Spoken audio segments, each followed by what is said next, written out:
गुरुदेव कहते हैं यदि 9 के 9 अंग कोई प्राप्त कर ले तो 9 बार अतिशय अतिशय शब्द लिखो, वह भगवान का कितना अतिशय प्यारा होगा। प्रथम भगत संतन कर संगा।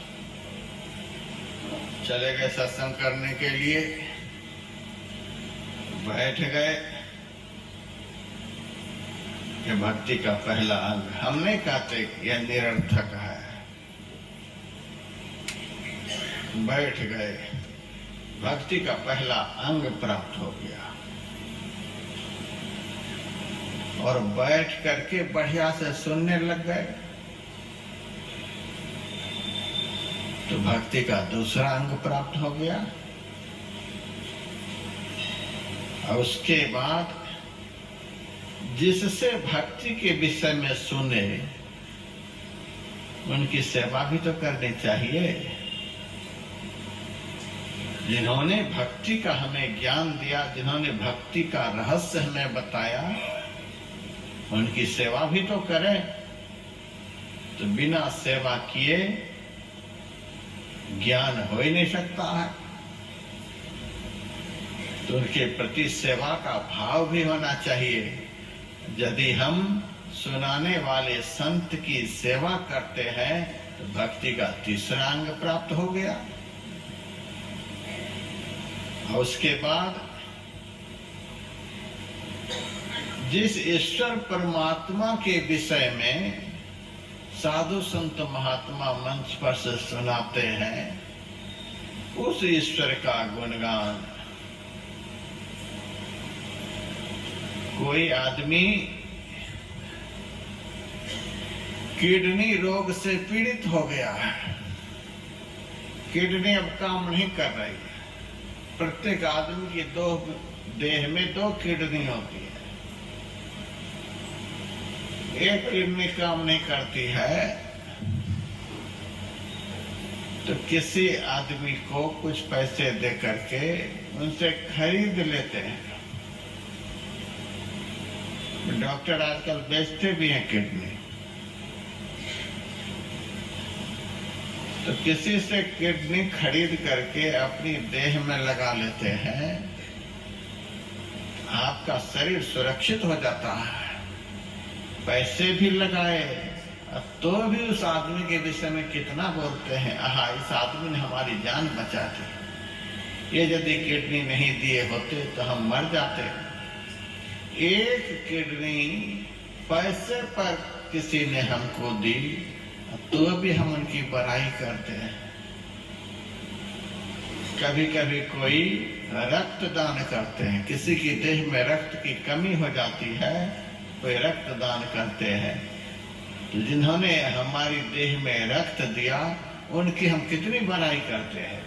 आहा विपत्ति की घड़ी में हमारा शरीर रक्त विहीन हो रहा था, इन्होंने रक्त दे करके हमारी देह को बचा लिया, कितनी प्रशंसा करते हैं। कोई कोई नेत्र दान भी करता है, अंत काल में नेत्र निकाल करके दे देता है। यदि हमारे नेत्र के देने से दूसरे को दिखाई देने लग जाए, इससे बढ़कर क्या हो सकता है। नेत्र दान करते हैं, उनकी भी लोग बड़ाई करते हैं, इन्होंने हमको नेत्र दे दिया। पैसे लेकर भी देता है तो भी बड़ाई करते हैं। लेकिन परमात्मा ने 2 किडनी हमको दी, 2 नेत्र दिए, 2 कान दिए, 2 हाथ दिए, 2 पैर दिए, कितना कुछ दिया परमात्मा ने। एक किडनी देने वाले की कितनी बड़ाई करते हैं, जिन्होंने सब कुछ फ्री में दिया।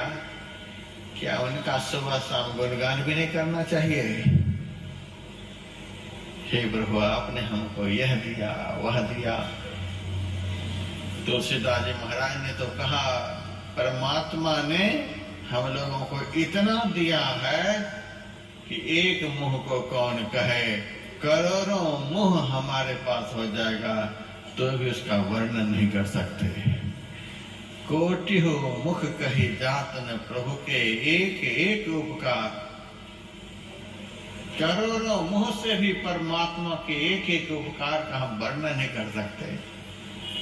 इतना कुछ परमात्मा ने हमको दिया है। दुनिया के लोग किडनी दे सकते हैं, आंख दे सकते हैं, लेकिन श्वास कोई दे सकते हैं? कोई नहीं दे सकते। श्वास से ही तो देह की शोभा है, श्वास नहीं तो शरीर किस काम का है। वह अमूल्य श्वास कितनी संख्या में दिया है।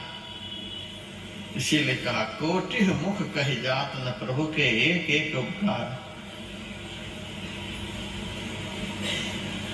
कोई ऐसा श्वास नहीं जिस श्वास में भगवान के उपकार का वर्णन नहीं हो।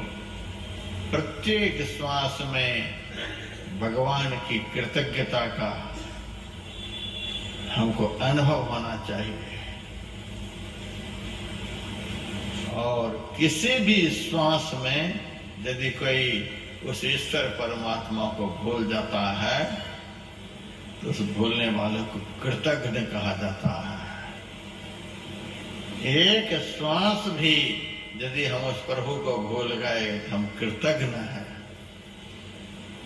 हम उस ईश्वर के कृतज्ञ तब हैं जब प्रत्येक श्वास में उनका स्मरण हो, चिंतन हो, गुणगान हो। हर श्वास में उनकी कृतज्ञता ज्ञापित करें। आपने ऐसा किया। उनकी कृतज्ञता के बगैर, उनका नाम लिए बगैर, उनका स्मरण किए बगैर हमारा एक श्वास भी व्यर्थ न जाए। यही है भक्ति का चौथा अंग। कहने के लिए तो फटाफट कह देते हैं चौथे भगति में गुणगाना करे कपट जी गान। भक्ति का चौथा अंग इस तरह से हमको समझना है कि परमात्मा के दिए हुए हर श्वास में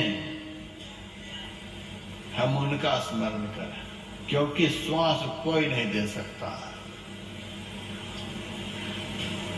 श्वास को घटाने की ताकत परमात्मा में है। यदि श्वास में सिमरन नहीं करेंगे, हमको कृतज्ञ जान करके श्वास घटा देंगे। इसको श्वास लेना व्यर्थ है, जल्दी इसका खेल खत्म करो। और यदि प्रत्येक श्वास में सिमरन हो रहा है तो वे परमात्मा जानेंगे हमारे दिए हुए दुर्लभ श्वास का यह सदुपयोग कर रहा है, इनके देह में श्वास को बढ़ा दो।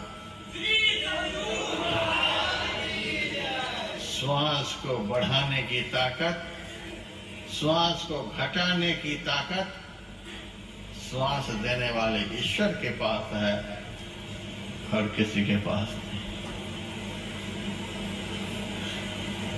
और एक बात मैं कभी कभी सुना देता हूँ, श्वास बढ़ाने की ताकत, श्वास घटाने की ताकत ईश्वर में है, क्योंकि उन्हीं का दिया हुआ श्वास है।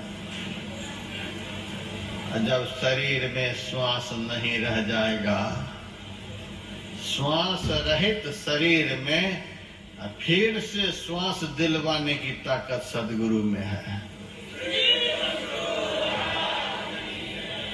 सदगुरु यदि चाहें तो जिनका श्वास खत्म हो गया है तो एक बार पैर भी लगा दें, कुछ दिनों के लिए महाराज थोड़ा सा और जीवन दे दो।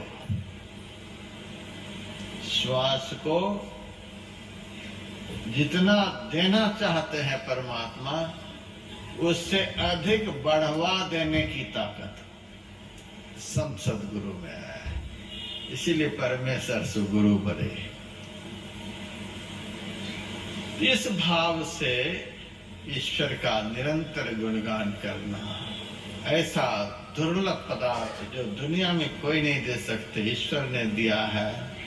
उस एक एक श्वास में उस प्रभु का सिमरन हो, यही भक्ति का चौथा अंग है। मंत्र जाप मम दृढ़ विश्वासा, संत सदगुरु के बताए हुए जो मंत्र है, उस मंत्र का दृढ़ विश्वास के साथ जप करना। आप लोगों से पूछा जाए इसका क्या अर्थ आपने समझा? दृढ़ विश्वास के साथ मंत्र का जप करना क्या हुआ मतलब? दृढ़ विश्वास के साथ, दृढ़ विश्वास के साथ मंत्र का जप करना, इसका भाव है हम जो मंत्र बोल रहे हैं, जिनका यह मंत्र है, वे इसको सुन रहे हैं। यह है दृढ़ विश्वास। मंत्र जप का अर्थ इष्ट का आवाहन करना, इष्ट को बुलाना, इष्ट को पुकारना। हम जिनको पुकार रहे हैं वे हमारी पुकार को सुन रहे हैं, यह दृढ़ विश्वास होना चाहिए। जब वे हमारी पुकार को सुन ही रहे हैं तो हमको क्या फिक्र है? बार बार के कूकते कबों को लगे पुकार, वो सुन रहे हैं, हमको क्या चिंता है? एक मस्जिद के अंदर बहुत सारे मौलाना नमाज अदा कर रहा था। एक मौलाना ऐसा था जो 40 साल से नमाज अदा कर रहा था। जहां एक ही जगह पर नमाज अदा करता था, वो धरती घिस गई थी, इतना नमाज उन्होंने अदा किया था। एक दिन आकाशवाणी हुई, अरे मौलाना, हम तुम्हारी नमाज को स्वीकार नहीं करते। मौलाना खुशी के मारे नाचने लगा। किसी ने उनसे कहा कि शर्म नहीं आती है? 40 साल से नमाज अदा करते करते धरती खिस गई, तो भी तुम्हारी नमाज को खुदा स्वीकार नहीं कर रहे हैं।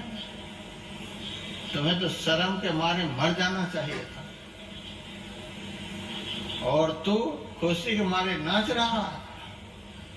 तब उस मौलाना ने कहा, हमें तो आज तक विश्वास ही नहीं था कि हमारी नमाज खुदा तक पहुंच रही है,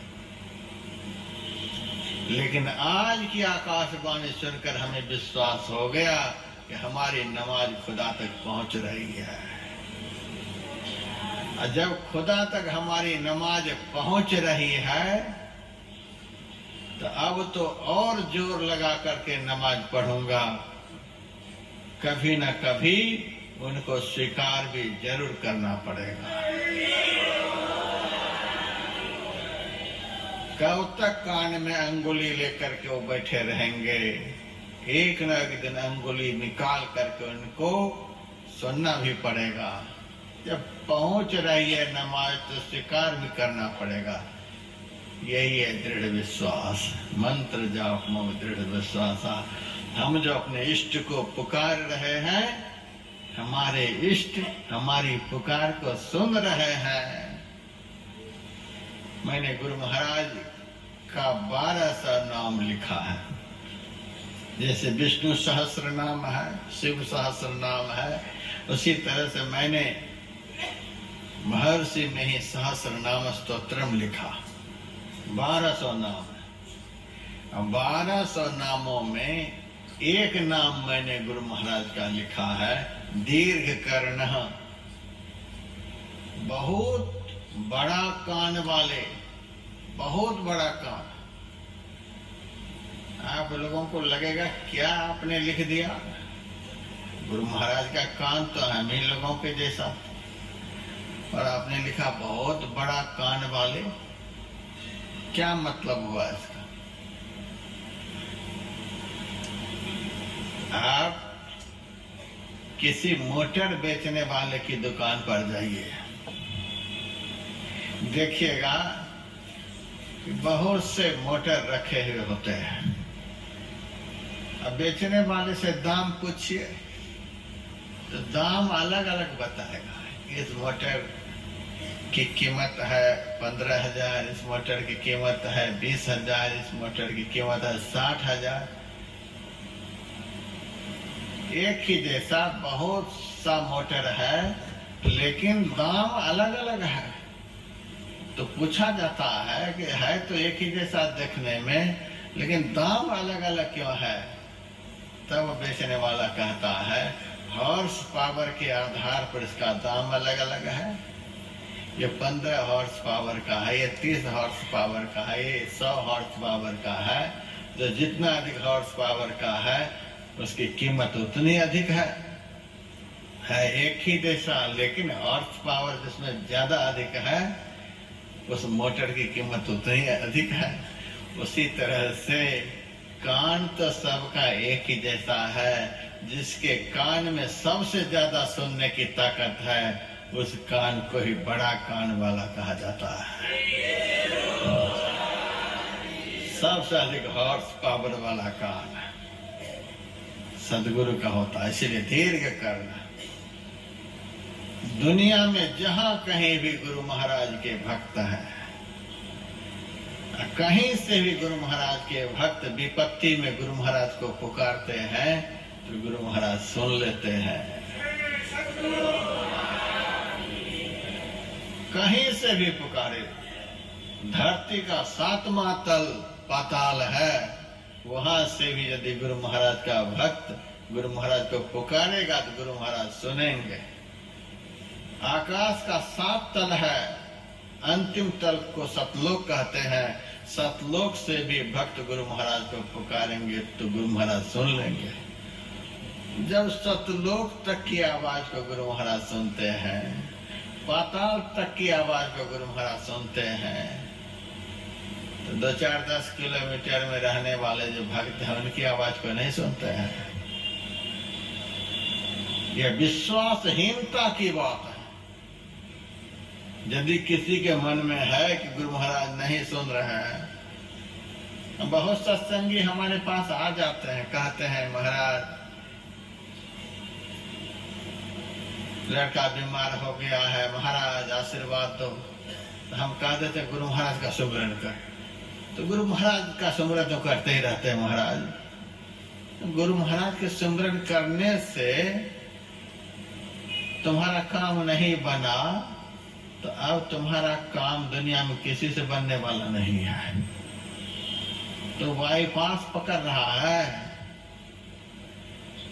जिनसे सब काम बन सकता है उनसे तुम्हारा काम नहीं बना तो अब किससे बनेगा? विश्वास नहीं रह गया है, केवल सुन रहे हैं वर्षों से मंत्र जाप में दृढ़ विश्वास। ये सुनना व्यर्थ है उस आदमी का जिनको यह विश्वास नहीं है कि हम जो पुकार रहे हैं और वे सुन रहे हैं। सबको यह विश्वास है। ब्रह्मानंद स्वामी ने स्पष्ट शब्दों में कहा, दृढ़ भरोसा मन में करके जो भजे हरि नाम को, कहता है ब्रह्मानंद, ब्रह्मानंद माहि समाएगा। और गुरुदेव ने भी कहा, दृढ़ विश्वास बनिए गुरु पद के, सेवत रहिए सदाए। अभ्यासी गुरु सेवी हंसा, मुक्ति डगर चली जाई। चलत चलत सो टपत गगन सब, भव दुख दूरी न साई। हम पुकार रहे हैं और वे सुन रहे हैं। यदि ऐसा विश्वास नहीं है जपने वाले के अंदर तो उनके जप का कोई फल नहीं होता है। पुराणों में यह भी लिखा हुआ है, मंत्र जप की बड़ी महिमा लिखी गई है। जप करने से यह होता है, नाम लेने से यह होता है, नाम लेने से यह होता है, बहुत लिखा हुआ है। लेकिन शास्त्र समाज को धोखे में नहीं रखता। शास्त्र में यह भी लिखा हुआ है, बिना विश्वास का मंत्र जप करने का कोई फल नहीं होता है। और विश्वास बस यही, हम गुरु महाराज को पुकार रहे हैं और हमारे गुरु महाराज सुन रहे हैं। और बहुत तरह का जप होता है। वाचिक जप होता है, उपांशु जप होता है, श्वास जप होता है, मानस जप होता है। बोल बोल करके जो जप करते हैं वो वाचिक जप है। खूब बोल रहे हैं, दुनिया के लोग सुन रहे हैं, लेकिन उस जप का जितना फल होता है उससे 10 गुना अधिक फल होता है। केवल होठ हिले, अपना कान सुने, दूसरा कोई नहीं सुने। ताज्जुब होगा, जो हम जोर जोर से बोल रहे हैं, सब सुन रहे हैं, उसका फल कम, और होठ जो हिला करके जप रहे हैं उसका फल ज्यादा, 10 गुना ज्यादा। प्रत्येक श्वास में जो जप होता है उसको श्वास जप कहते हैं। तो होठ हिला करके जो जप होता है उसको उपांशु जप कहते हैं। उपांशु जप से 100 गुना अधिक श्रेष्ठ श्वास जप है। अब तो कान भी नहीं सुन रहा, उसका तो कम फल होना चाहिए। कान भी नहीं सुन रहा है, दूसरे को भी पता नहीं चलता, उसका फल तो कम होना चाहिए, लेकिन नहीं, 100 गुना ज्यादा। और श्वास जप से 1000 गुना अधिक फलदायक मानस जप है, जो मन ही मन होता है, केवल मन बोलता है, श्वास से भी उसका कोई संबंध नहीं, उसका फल 1000 गुना ज्यादा, उसका तो फल ही नहीं होना चाहिए।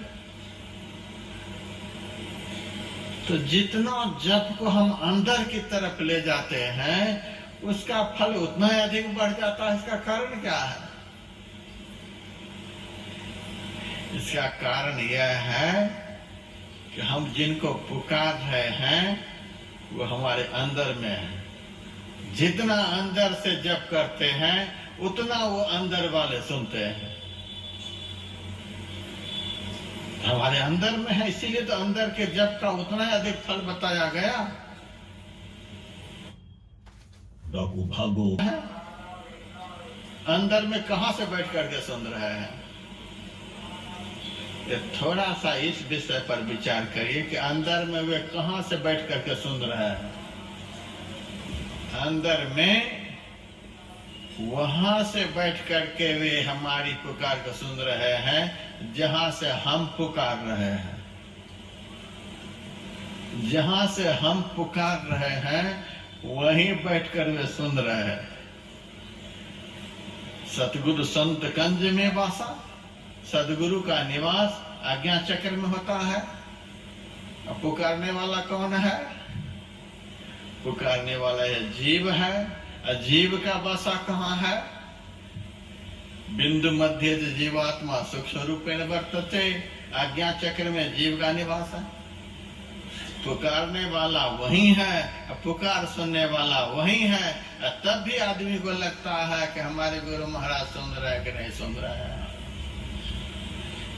जहां से हम पुकार रहे हैं वहीं बैठकर पुकार सुनने वाले बैठे हुए हैं, तब भी लोगों को लगता है कि नहीं सुन रहे हैं। ये विश्वासहीनता है। बिना विश्वास का जो जप होता है उसका कोई फल नहीं होता है। इसीलिए हम लोगों को फल नहीं मिल रहा है। कहाँ गुरु महाराज बैठे हुए हैं, हम कब से पुकार रहे हैं, कितने संकट में पड़े हुए हैं, न जाने गुरु महाराज कहाँ हैं। अरे यह सब बोलने लगे, विश्वास नहीं रह गया। इसीलिए पुकार तो रहे हैं लेकिन उसका फल नहीं मिल रहा है।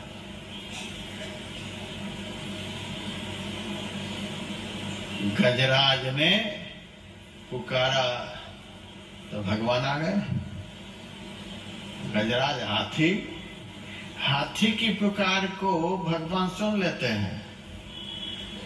जटायु पुकार रहा था और भगवान वहां पहुंच गए। बहुत सारे भक्तों का चरित्र है। द्रौपदी भरी सभा में पुकार रही थी और उनकी पुकार को सुनकर उनकी लज्जा को बचा लिए।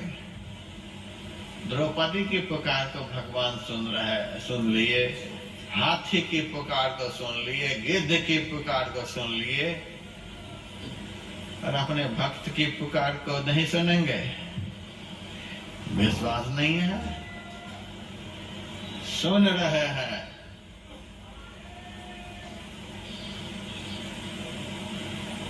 एक बार भी हम पुकारते हैं तो सुनते हैं, सुन रहे हैं।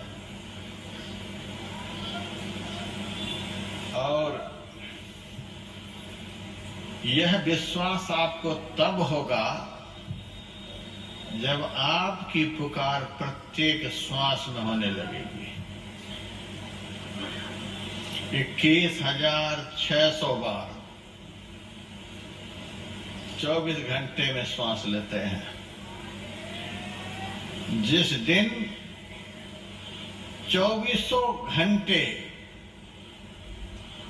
आपकी पुकार कभी बंद नहीं होगी। 21,600 बार प्रत्येक श्वास में आपकी पुकार होगी। जिस दिन पुकार की संख्या इतनी बढ़ जाएगी कि प्रत्येक श्वास से पुकार होगी, उस दिन आपकी पुकार पूर्ण हो गई। उस दिन आपकी पुकार पूर्ण हो गई। आप पुकार में पूरे हो गए। अब गुरु महाराज आपको पुकारेंगे और आप सुनेंगे। 600 सहस 21 जाप, अनहद उपजे आपे आप।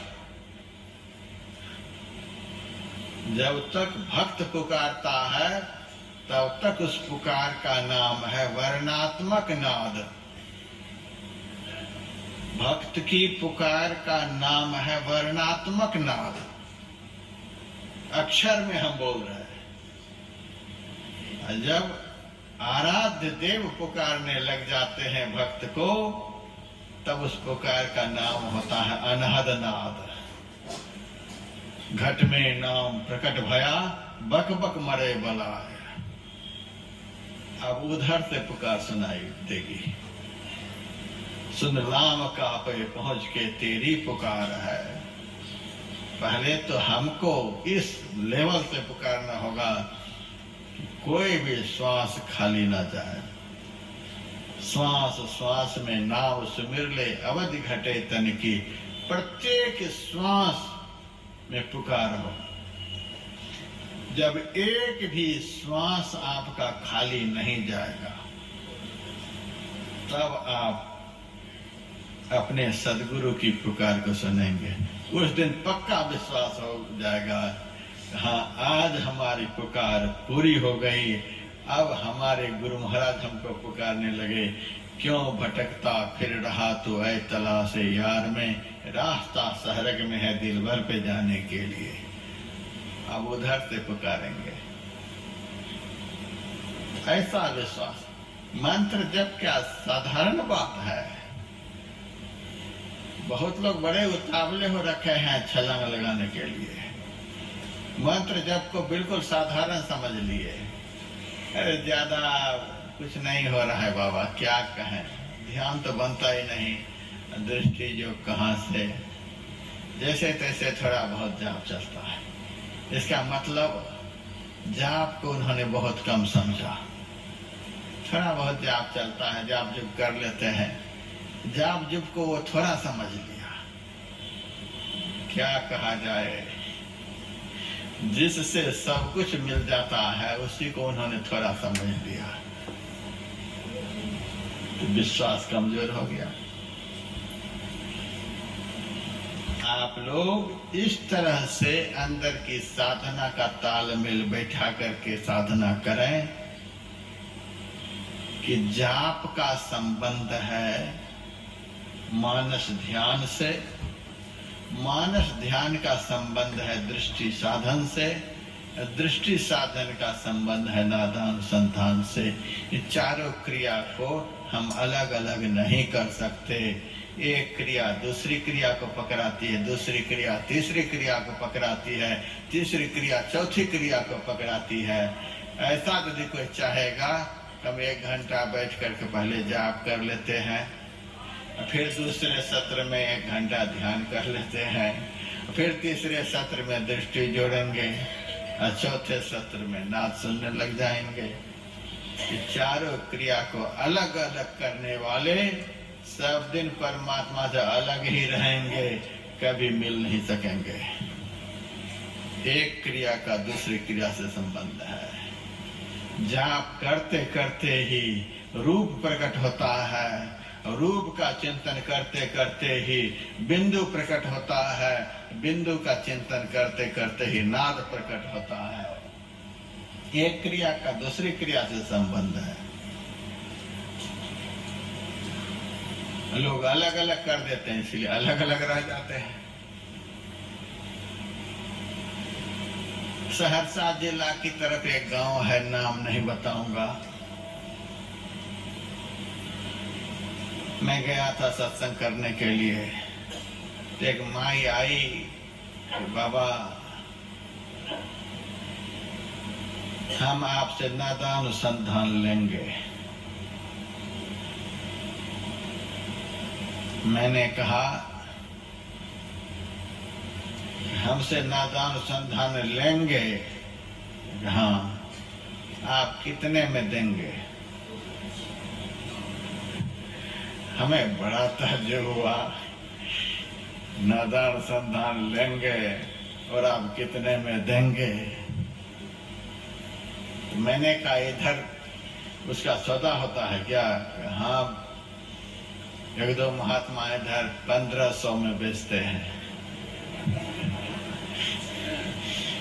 नाद 1500 में बेच रहे हैं, नादानुसंधान की क्रिया 1500 में बेच रहे हैं।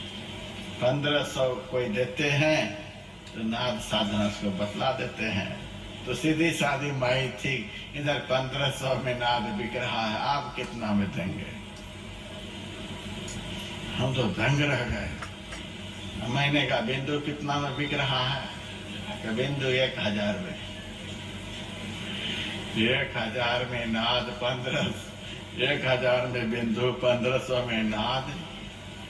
ये तो बिंदु नाद का ध्यान आलू बैगन बना दिया लोगों ने। बिंदु नाद का ध्यान आलू बैगन हो गया। लोग पैसे दे दे करके खरीद रहे हैं। गुरु महाराज की रचना को कोई पढ़ते नहीं। नादानुसंधान सुरत शब्द जोग लड़कपन का खेल नहीं है। यह यम नियमहीन पुरुष से कभी हो नहीं सकता है।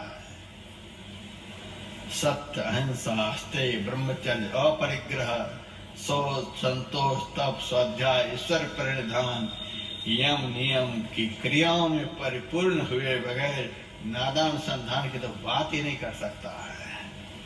और 1500 में नाद खरीद रहे हैं, कोई बेच रहे हैं। बेच लो बढ़िया से, खरीद लो बढ़िया से,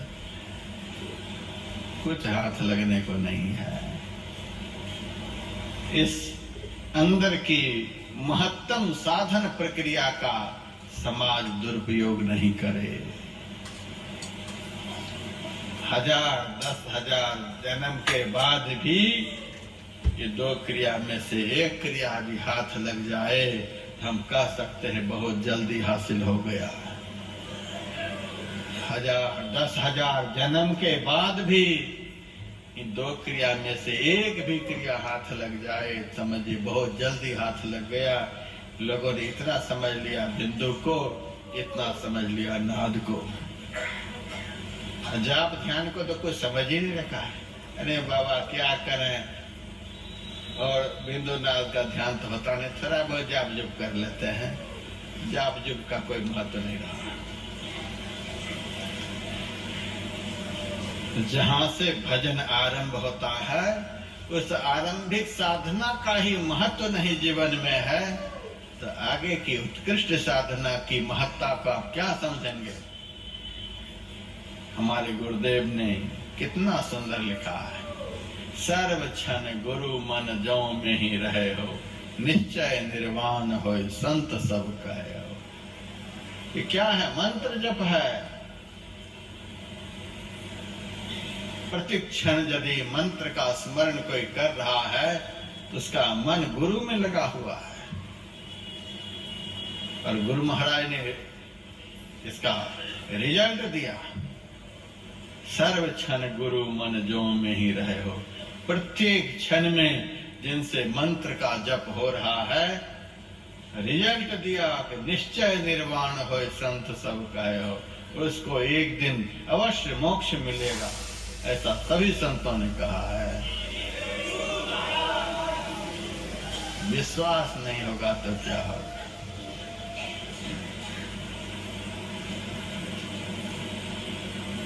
गुरु गुरु अति सुखद जाप, जापक जन हरत ताप, गुरु ही सुख रूप आप अमित गुणन धारे। यह गुरु का मंत्र जो है क्या करने वाला है? ये जो गुरु गुरु करते रहते हैं, ये क्या करने वाला है? दुख हरण करने वाला है और सुख प्रदान करने वाला है। गुरु गुरु अति सुखद जाप, सुख देने वाला है।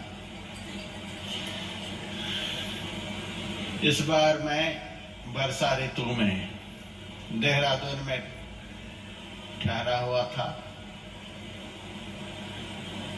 प्रवास काल में धर्म ग्रंथों को देखता हूं। एक ग्रंथ का नाम है रुद्रयामल तंत्र, 2 खंडों में है।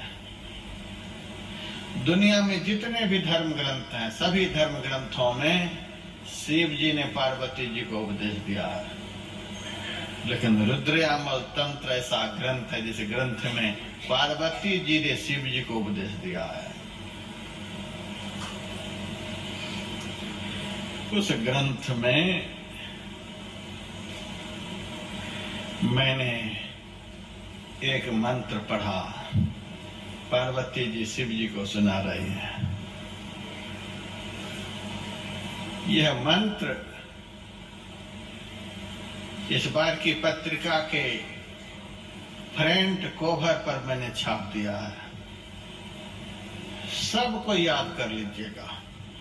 जितने गुरु भक्त हैं, जो मंत्र अभी मैं बोलने के लिए जा रहा हूं, वह मंत्र सबको याद कर लीजिएगा। देखिएगा गुरु महाराज में आपकी कितनी श्रद्धा होगी। गुरो मानुष बुद्धि तु, हे नाथ, जो गुरु को मनुष्य समझता है, जो गुरु में मनुष्य बुद्धि रखता है, ये मनुष्य है।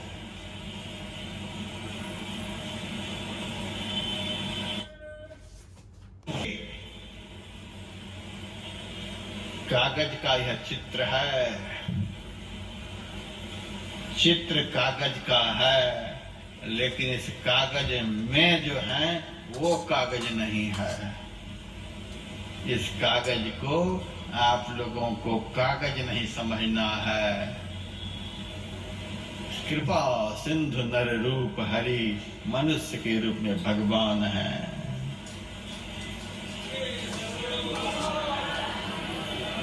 यदि ऐसी भावना नहीं आप लोग रखते हैं कि भगवान है, तो आपको क्या मिलेगा?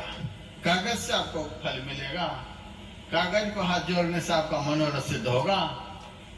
कागज का ध्यान करने से आपको सिद्धि मिलेगी।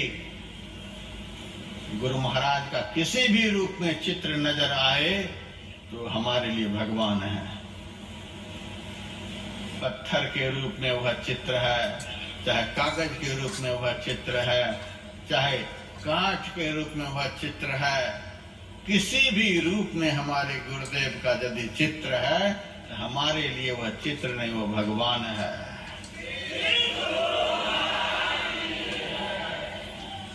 खाली जयकारा बोलने से काम नहीं चलेगा। जो इस प्रकार से समाज को भ्रमित करने वाले लोग हैं, ये जयकारा की आवाज उनको जवाब देने के लिए निकलना चाहिए। जयकारा आप लोग बहुत बोल रहे हैं। जो इस तरह का दुष्प्रचार करने वाले साधु हैं, जो कहते हैं ये पत्थर की मूर्ति है, ये पत्थर की मूर्ति है, यह काठ की मूर्ति है, यह कागज की मूर्ति है। जो साधु इस तरह का दुष्प्रचार समाज में कर रहे हैं, उनको जवाब देने में जयकारा का शब्द निकलना चाहिए। यहाँ जयकारा बोल देंगे, और यदि कोई गुरु महाराज की मूर्ति की निंदा करेंगे तो वहां भी जयकारा बोल देंगे। ये जयकारा बोलने की आदत नहीं होनी चाहिए। जहां जयकारा बोलनी है वहां जयकारा बोलनी है।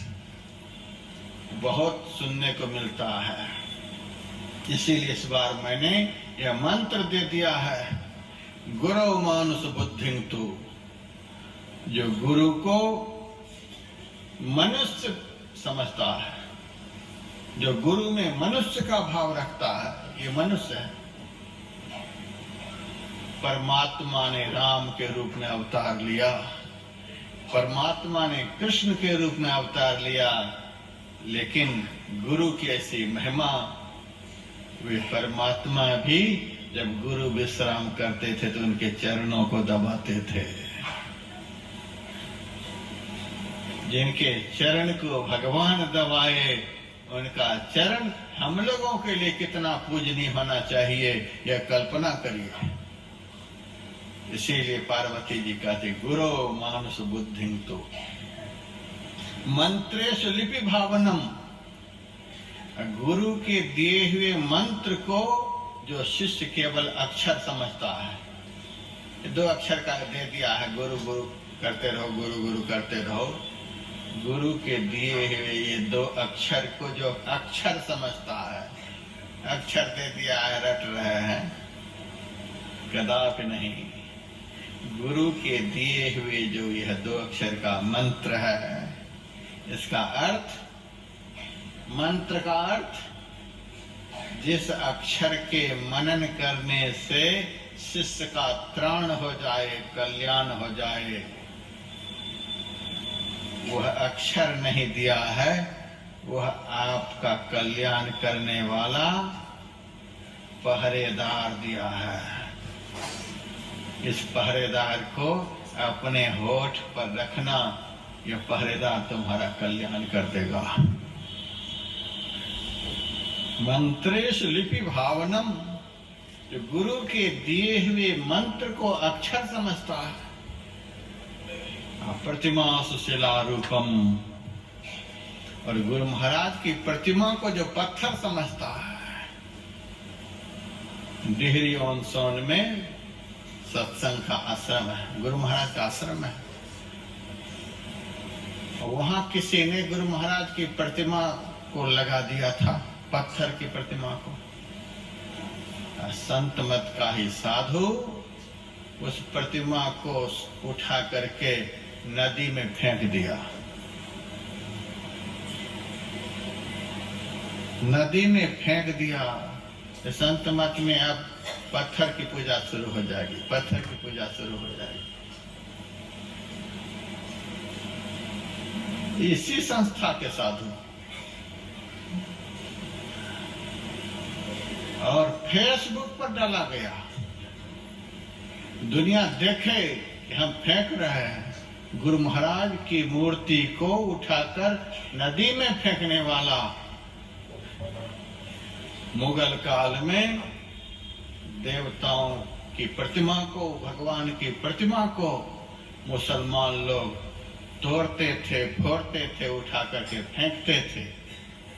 हम यह कह सकते हैं वे संत मत का मुसलमान है, जो गुरु महाराज की प्रतिमा का अनादर करता है। और जब वह भी भाषण सुनाता है तो उनके भाषण में भी लोग जयकारा बोलते हैं,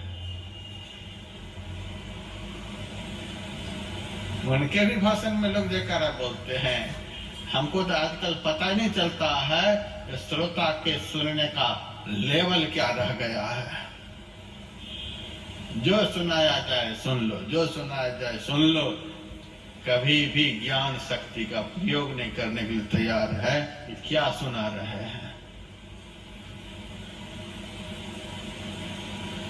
जब से हमने यह लेवल देख लिया श्रोता का, अरे ये तो हम सुनाते हैं तो हमारे में भी जयकारा बोलते हैं, जो गुरु महाराज की प्रतिमा को पानी में डुबोते हैं उनमें भी जयकारा बोलते हैं।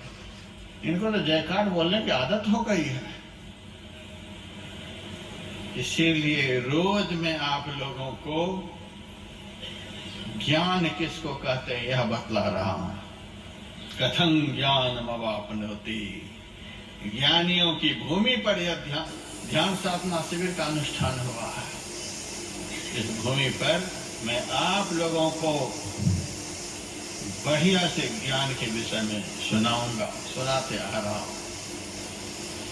ज्ञान किसको कहते हैं, ज्ञान कैसे प्राप्त होता है, ज्ञान की यही परिभाषा है।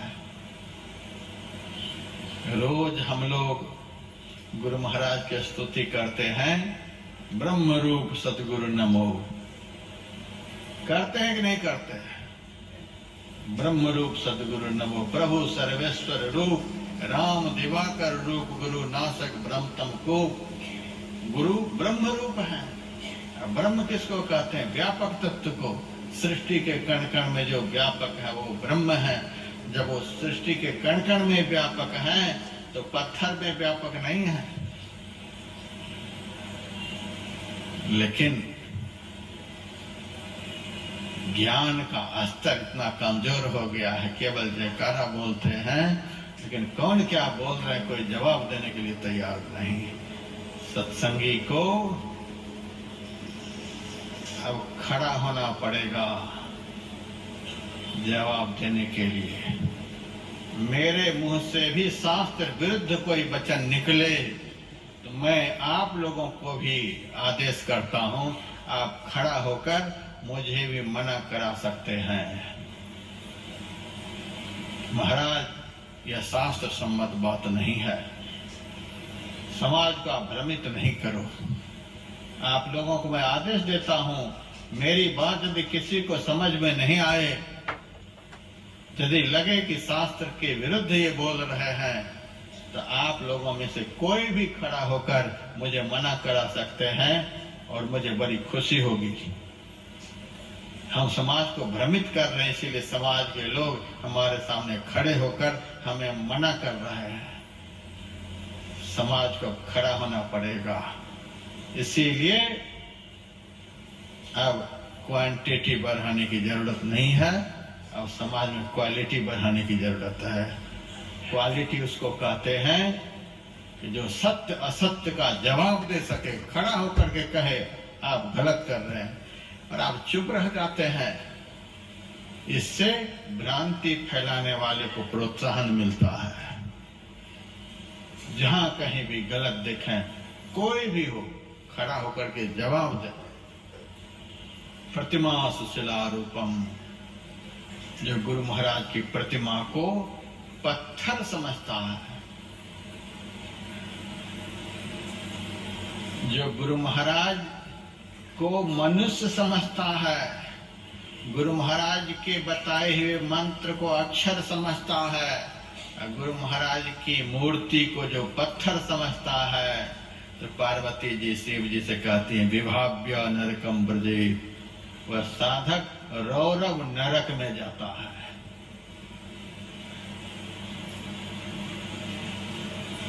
इसीलिए जो मंत्र आप लोग जप रहे हैं उसको साधारण नहीं समझिए। जब जो कर रहे हैं साधारण है, गुरु महाराज को पुकारना कोई साधारण बात है? उसका अहो भाग्य है जिनके अंदर से गुरु महाराज की पुकार होती है। वह प्रणाम करने के योग्य है जो गुरु महाराज को दिल से पुकारता है। वो अपने को कुछ नहीं समझता है, हम पुकार रहे हैं। हमारी तो श्रद्धा यह है जो गुरु महाराज को पुकारते हैं उनके चरण को छू करके प्रणाम करना चाहिए।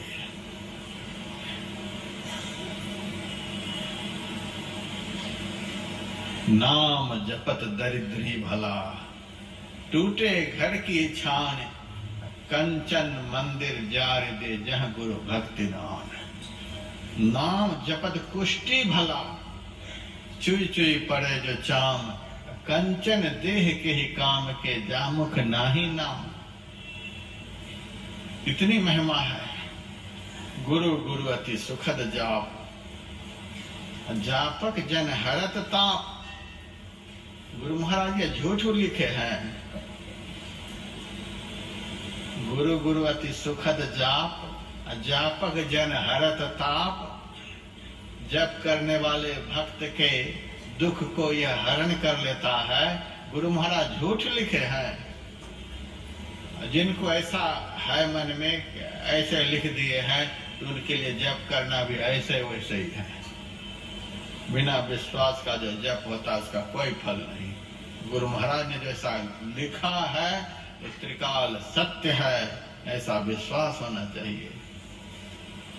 जापक जन हरत ताप, गुरु ही सुख रूप आप। अमित गुण न धारे, समग्र सद्गुणों को धारण करके सद्गुरु शिष्य के अंदर में विराजमान है। कौन ऐसा गुण नहीं है जो गुरु में नहीं विराजते हैं। आप सुमिरन करते जाइए और गुरु के अंदर के सारे गुण को अपने अंदर धारण करते जाइए। गुरु गुरु सब जाप भूप, सभी जपों का राजा।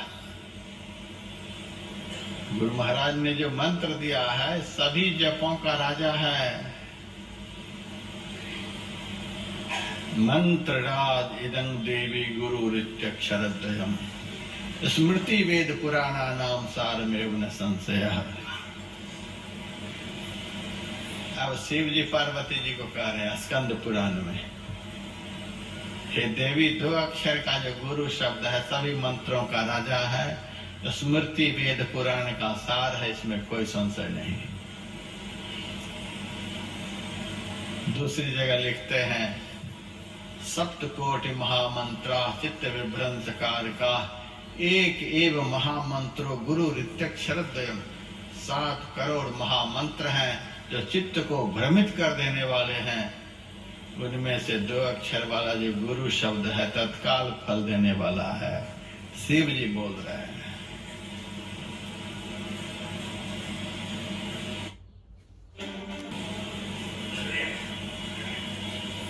बिहार झारखंड में तो हमें दीक्षा देने में कोई देर नहीं लगती है। जो जितना मूर्ख होता है उसको दीक्षा बतलाने में उतना ही कम समय हमको लगता है।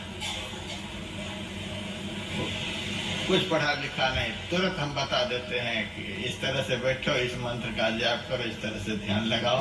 वो 2 मिनट में समझ जाता है, माला पहन करके चला जाता है। अदर स्टेट में जब मैं जाता हूँ तब दीक्षा देने में हमको बहुत समय लगता है। पढ़ा लिखा को बताने में बड़ा समय लगता है। अब बहुत दिनों से राम राम कर रहा है, कोई बहुत दिनों से शिव शिव जप रहा है, कोई बहुत दिनों से हे गोविंद रखो शरण जप रहा है।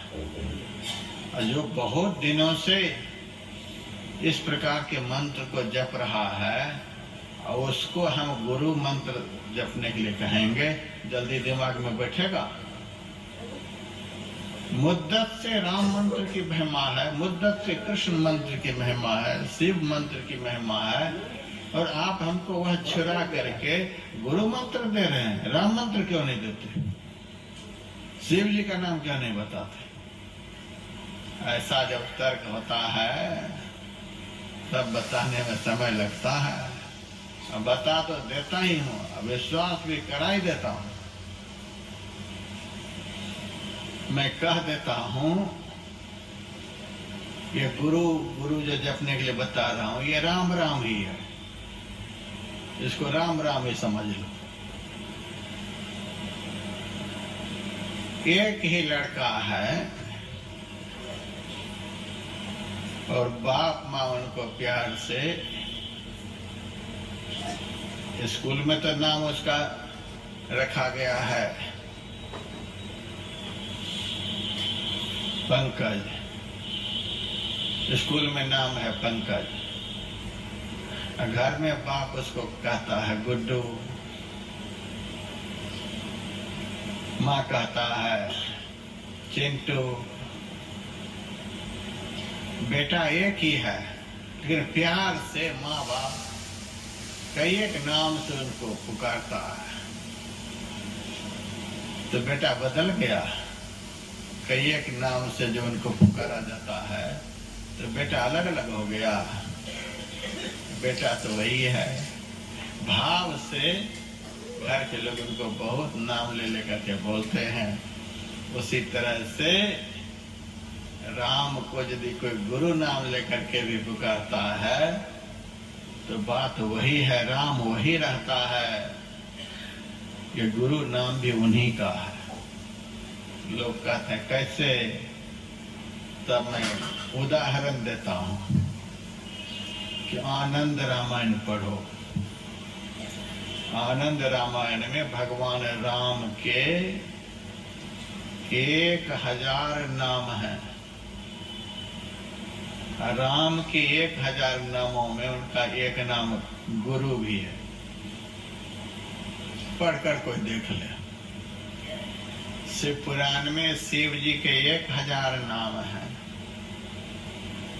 पद्म पुराण में कृष्ण भगवान के 1000 नाम हैं।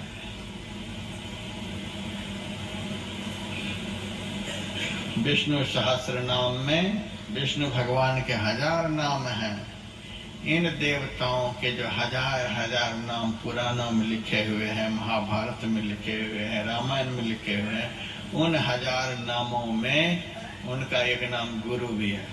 पढ़िए आप। शिव जी का 1000 नाम है। 1000 नाम में से एक नाम गुरु शिव जी का। यह शिव मंत्र भी है, यह राम मंत्र भी है, यह कृष्ण मंत्र भी है, यह विष्णु मंत्र भी है। जो गुरु मंत्र का जाप करता है उनको दुनिया के सभी मंत्र जपने का एक साथ फल मिल जाता है। इसीलिए इसको मंत्र राज कहते हैं। गुरु गुरु सब जाप भूप, सभी मंत्रों का राजा। क्योंकि ये सब देवता का नाम, सब देवता खुश। देवता भी चकित है कि हम ही को पुकार रहे हैं, हम ही को पुकार रहे हैं। राम को होता है हमारा ही नाम ले रहा है तो राम भी कृपा करेंगे। कृष्ण भगवान को लगता है कि मेरा ही नाम ले रहा है, कृष्ण भगवान कृपा करेंगे। शिव जी को लगता है कि मुझे ही पुकार रहा है, शिव जी कृपा करेंगे। गुरु गुरु बोलते हैं। सभी देवी देवताओं को होता है कि हम ही को पुकार रहा है, उनके ऊपर सब कृपा करते हैं। भाव में सब देवी देवता की कृपा, और असली कृपा तो गुरु से प्राप्त हो ही जाती है। ऐसा यह मंत्र है। गुरु गुरु सब जाप भूप, अनुपम सत शांति रूप, उपमा रहित। इस मंत्र की किसी भी मंत्र से उपमा नहीं दिया जा सकता कि यह मंत्र ऐसा ही है। उपमा में अति अनूप। गुरु गुरु सब जाप भूप, अनुपम सत शांति रूप, उपमा में अति अनूपदायक फल चारे। 4 फल देने वाले। 4 फल की बात करता हूं तो बहुतों को लगता है कि खीरा, अमरूद, संतरा, आम, यही 4 फल। ये 4 फल तो गुजरीन भी चौराहे पर दे देंगे। 4 फल का मतलब अर्थ धर्म काम मोक्ष, दायक फल चारे। इस मंत्र में इतनी ताकत है, यदि विश्वास के साथ इसका जप करें। विश्वास यही, हम जिनको पुकार रहे वो सुन रहे हैं, तो देंगे तो वही ना। जिनको पुकार रहे हैं फल तो वही देंगे। नाम हो जाता है मंत्र का। मंत्र जप से हमको यह फल मिला। नहीं नहीं, मंत्र जप करने से जिनका यह मंत्र है वे खुश हुए और वे खुश होकर के ये फल दिए। लेकिन माध्यम तो मंत्र ही बना। ऐसा विश्वास रखना चाहिए। मंत्र जाप मम दृढ़ विश्वास। मंत्र जब कोई करे ऐसा भाव रखे, हम जो बोल रहे हैं हमारे गुरुदेव सुन रहे हैं। और यदि कोई मानस ध्यान करे, गुरु महाराज के रूप का ध्यान करे, ध्यान में गुरु महाराज का दर्शन नहीं हो, तब वह क्या करेगा? बहुत लोग तो यही आकर कहते हैं महाराज ध्यान तो करते हैं, लेकिन ध्यान में गुरु महाराज आते कहाँ हैं? बैठ बैठ करके थक गए महाराज, आसन पर आसन बदल रहे हैं, लेकिन दर्शन कहाँ गुरु महाराज दे रहे हैं? दर्शन कहाँ हो रहा है? यह भी विश्वासहीनता की ही बात है। यह तो कभी बोलना ही नहीं चाहिए कि हम गुरु महाराज का ध्यान कर रहे हैं। गुरु महाराज कहाँ ध्यान में आ रहे हैं? गुरु महाराज कहाँ दर्शन दे रहे हैं? जिस तरह से मैंने बताया कि हम गुरु मंत्र बोल रहे हैं तो गुरु महाराज सुन रहे हैं, उसी तरह से इसका अर्थ इस तरह से लगाइए, हम आंख बंद करके उनके दर्शन के लिए बैठे हैं। हम भले नहीं उनको देख पा रहे हैं, वे हमको देख रहे हैं। हमारी आंख में ताकत कहाँ कि हम उनको देख सकेंगे? हम तो केवल प्रेम ही कर सकते हैं, हम तो कोशिश ही कर सकते हैं। देखेंगे तो वो हमको, वे हमको देखेंगे। वे जब हमको देख लेंगे तभी हम उनको देखने के योग्य होंगे। जब वे हमको देखेंगे तब हम उनको देखने के योग्य होंगे। पहले तो वे हमको देखे, और जब वो देखने के लिए आते हैं तब तक चला खाने के लिए चला जाता है। आते हैं देखने के लिए, बैठा है कि नहीं बैठा है, तब तो वो गया। तो ऐसे चेले को कैसे दर्शन होगा? किसी आसन से देर तक बैठे रहने के बिना ध्यानाभ्यास नहीं हो सकता है। इतना बैठे कि जब भी गुरु महाराज आए देखने के लिए तो हमें बैठा हुआ ही देखे। रिझ है बुझ है साहिब तेरा कौन पड़ा है द्वारा। कैसा आदमी है कि दरवाजे पर से हटता ही नहीं, हटता ही नहीं। जब आते हैं गुरु महाराज तो देखते हैं बैठा हुआ ही है, जब आते हैं देखते हैं बैठा हुआ ही है। तो ऐसे भक्त गुरु महाराज को नहीं देखेंगे तो कौन देखेंगे? जब आते हैं देखते हैं बैठा हुआ ही है, और जब उठकर चले गए तो गुरु महाराज का क्या बिगड़ा तो हमारा 8 साल की उम्र